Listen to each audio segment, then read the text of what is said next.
This is a boat update, and I figured I'd give you guys a cold start.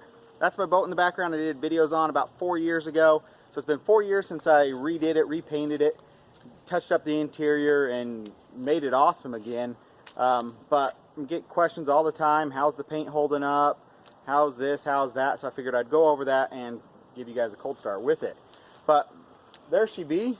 She used to be red and white. I painted her a beautiful blue and white. And she's dirty, but you can see I put some racing stripes and everything on her. And first off, it's been 4 years. The paint's holding up great. Did get a couple little dings and chips from just moving it around. I just actually gave it just a chip the other day right down here. But this is just an oil-based paint, so it's effortless to touch up. You know, there's no clear coat or anything else like that on it. I can just actually put paint on it. But figured, let's get in there. It's been 4 years. I know, 4 years. I did the restore on it, and I just haven't had a chance to use it. Life catches up to you. I get it out every year. Summer catches up on you. Jobs catch up on you, and you just don't have the time to play around with it. So let's open up the engine and get up in there.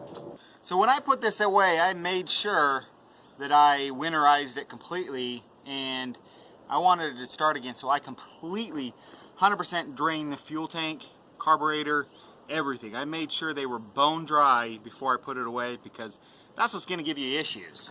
Let's pull these covers off the flashback arrestor. It's not really an air filter. It is kind of. I guess it would stop big debris, but it's mainly meant to keep flames from shooting out the intake.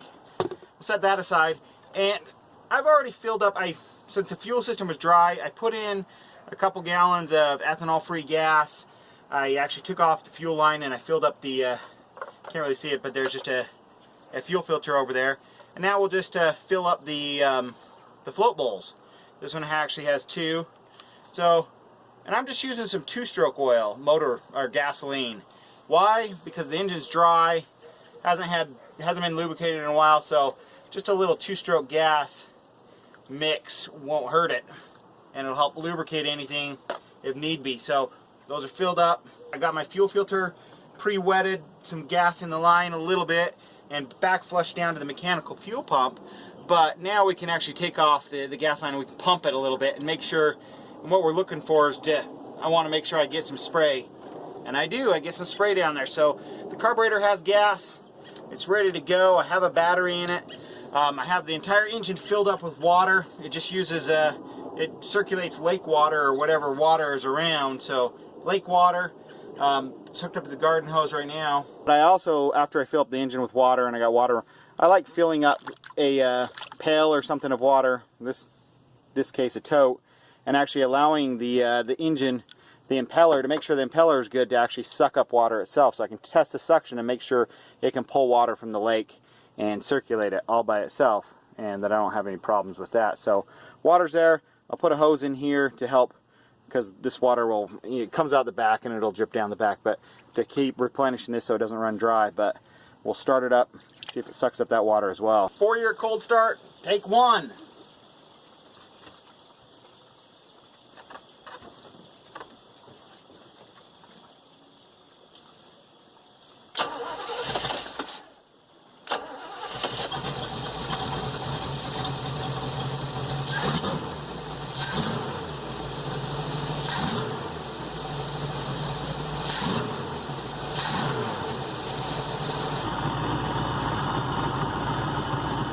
Warm water spitting out there.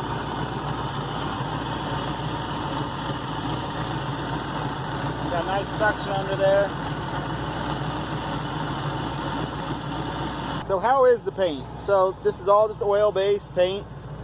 This side was actually facing the sun. The boat cover only comes down to about here. Everything else is covered. But this got sun on it down here, and it's not faded. Not peeling, doesn't look any worse, looks just as good as when I sprayed it. Actually looks really nice. Not chipping anywhere, not coming up anywhere. Really can't complain. People ask how I did the bottom of the boat. How did I paint the bottom of the boat? I didn't. I did where I could around stuff, but who cares what the fish can see, right?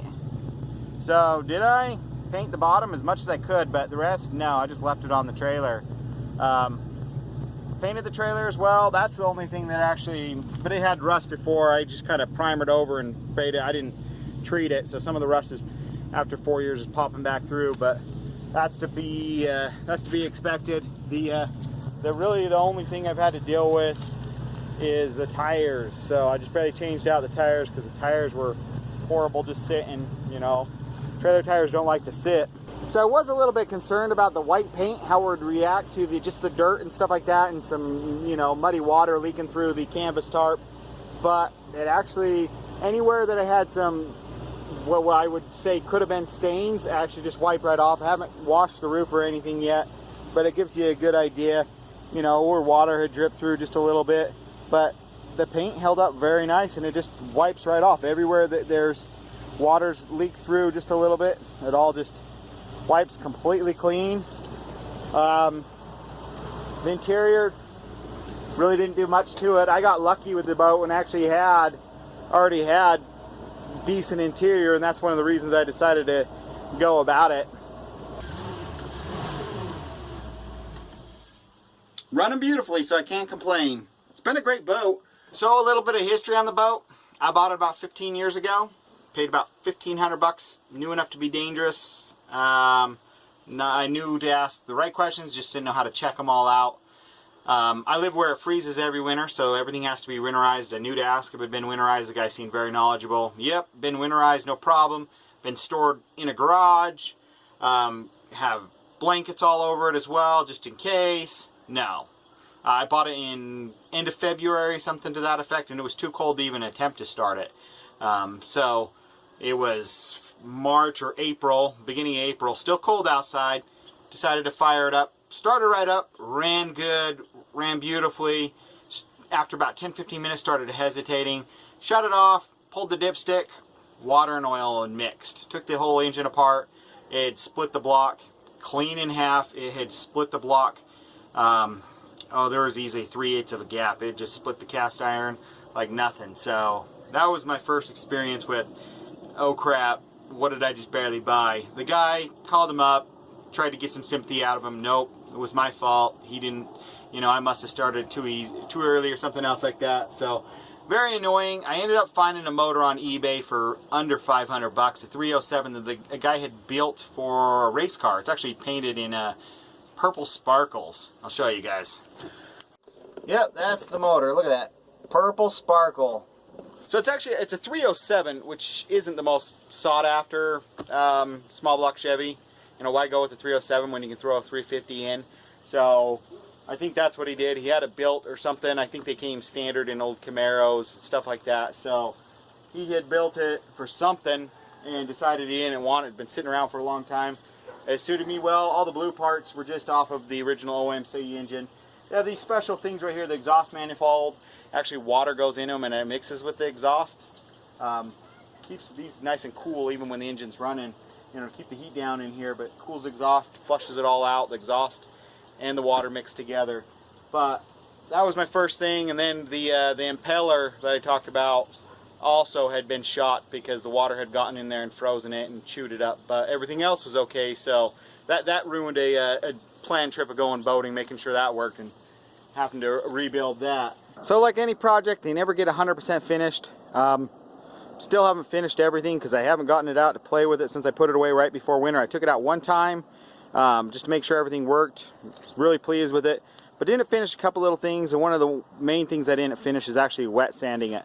You can see down here, this is the paint. There's not a perfect gloss, but you can see where I wet sanded. I wet sanded under the these rails and stuff that attach, and you can see a mirror shine, you know, well, not a mirror, but you can see I did right here.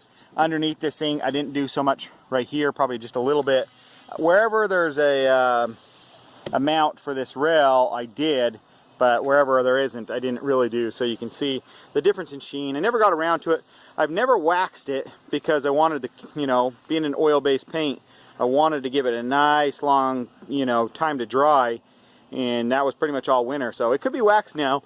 It would actually bring out a lot more shine even on the spots that don't have anything. So now we flash forward to the present. The first part of this video was shot 4 to 5 months ago before I you know, taking it out, did the cold start and stuff on it. I used it all summer, put another 20 to 30 hours on it. It was a huge hit at the lake. A lot of people talked to me about it, wanted to see it, wanted to look it over, which is good, you know, on a lake full of $60,000 to $100,000 boats to get noticed and got a lot of attention. People are excited about it. You don't see very many vintage boats out there anymore.